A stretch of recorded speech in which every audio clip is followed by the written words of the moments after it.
Finally, I thought when I first saw an episode of an Anthony Bourdain TV show. Finally, a person deserving of what is surely one of the world's greatest jobs, traveling the world eating local food and nursing beers, because he actually does it right. Television food journalism has a reputation for phoniness and broadly has two very remote poles that shows are split between. At one are the Guy Fieri, diners, drive-ins and dives, and Adam Richman's, Men v.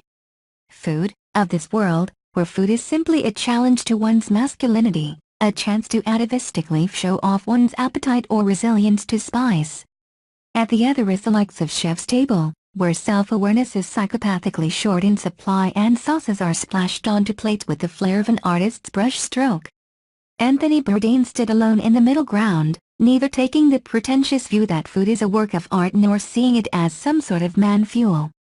Places where the tablecloths are cheap or non-existent but the food is honest and made with love were his kind of establishments, and they usually came with a sense of history, not to be pored over in a leather-bound book with an expert but idly pondered while staring at the multitude of rings made by thousands of glasses on the bar counter in front of him. Sometimes the hosts of food shows feel merely deployed in them. As though the producers had an intern Google Good Food Miami and then draw up a short list before briefing the host on where they were headed and giving them interesting factoids to narrate. But with Bourdain you always felt like the places he visited were plucked out of real, hazy memories he had of each of the towns and cities, the bars discovered during drunken walks at 3 a.m. and the friendships with the people he met up with genuine.